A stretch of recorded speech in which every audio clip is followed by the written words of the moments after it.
Good morning, guys. How are you? Holding up? Good? Yep. Long weekend. We got a lot to talk about today. First and foremost, I want to let you know that the 2 a.m. update came out just a few moments ago. They're going to do hourly updates now as the storm continues to get closer to South Florida.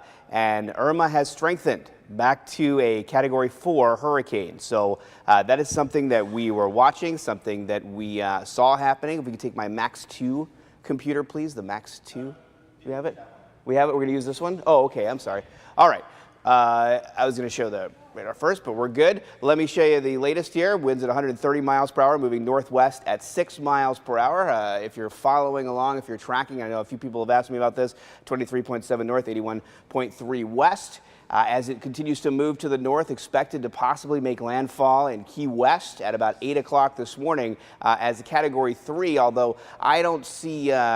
there's still that possibility it will remain a Category 4 hurricane as it makes its way up past the Florida Keys here. There may be some weakening from wind shear that occurs in here, but this storm has been fairly unpredictable as far as fluctuating between Cat 3, Cat 4, even Cat 4, Cat 5 at times. So we'll see what happens in here. Historically speaking, this area is pretty good for enhancement of storms as they begin to move up to the north. As we get to tonight at around 8 p.m., we're talking about the potential for a Category 3 hurricane making landfall right along the west coast of Florida here. Now, the cone still works inland a little bit here, so that means the center of the storm still has the potential to shift a little bit over to the east, in which case we would see a greater impact. But even as it moves up along the west coast here, if this is the final track of the storm, we still have a long way to go. In fact, we now have an enhanced risk for tornadoes for our area today because of the storm's approach and the angle at which these feeder bands are moving in along the coast. And it's fairly typical with a tropical cyclone like this. And then as we get up to tomorrow morning, it's already headed up toward the panhandle here as a Category 1, eventually a tropical storm, and then making its way off to the northwest and falling apart and just becoming a remnant low. So a pretty fast forward motion now as it begins to move off the coast there. I know that the 2 a.m. update has it moving at about 6 miles per hour, but I think we can expect this speed to increase as we work our way through the day today and especially overnight tonight into tomorrow. Let's take a quick look. James, if we can go back to the radar there at the top. And actually, we could take live Viper 5 Max if we want to, and I can show you the flood warning that we have in effect now. For St. Lucie County, we continue to see that big feeder band just pouring into this area. Look at Fort Pierce, just rain after rain after rain after rain. We're getting so much rainfall just pushing in here. Through the Jupiter area, this is pretty heavy rainfall moving up to the north toward Stewart right now, kind of pushing through Tequesta and up to the north. And there's a lot more offshore here. I think yesterday, if you joined us yesterday morning, you saw that between the eye and the outer bands of this storm is about 200 miles of rainfall that's pushing up toward Florida here. So there's a lot more on the way throughout the day today, and conditions are going to deteriorate pretty fast through the day as the storm continues to work its way to the north there. We getting a little spin there, James? Up there? No, it looks all right? Okay. So we have that enhanced risk for tornadic activity. And so that means that as these cells and these bands come on shore, they are at an angle where they create a little bit of a spin.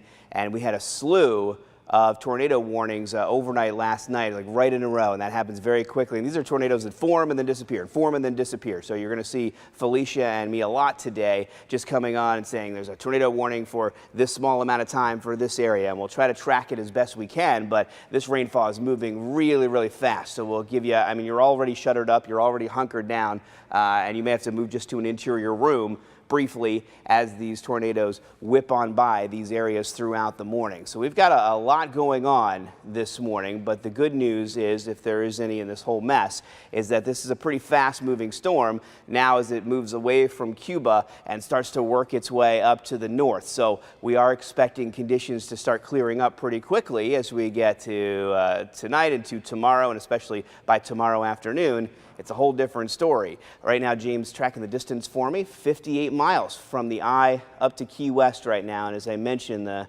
Hurricane Center stating they could see a landfall in Key West, or we could see landfall in Key West around 8 a.m. this morning. So we're going to go back here and I want you to look at this. Can we tilt this back, James? Can we just to get a look at the cloud heights? there as this thing moves up there. There we go. We can get a better idea of how it intensifies. And if you watch the clouds just building around the eye here, you can see that strengthening occurring as it starts to move to the north. That's pretty incredible there. This storm has just been just unbelievable with the way it's developed and the way it's continued to strengthen and weaken a little bit and re-strengthen. So we have a lot of data to look over this morning. Meteorologist Felicia Combs has just joined me here in the studio, and we'll be back in just a few minutes with a lot more information, some new graphics, kind of breaking down for you when we're going to see what throughout the day today and tonight and into tomorrow. And we'll have some more information on the storm's current position. And also, we're going to keep showing the radar throughout the morning because we are just getting swamped, and we will get swamped throughout the day today with some pretty heavy rainfall. We'll be right back.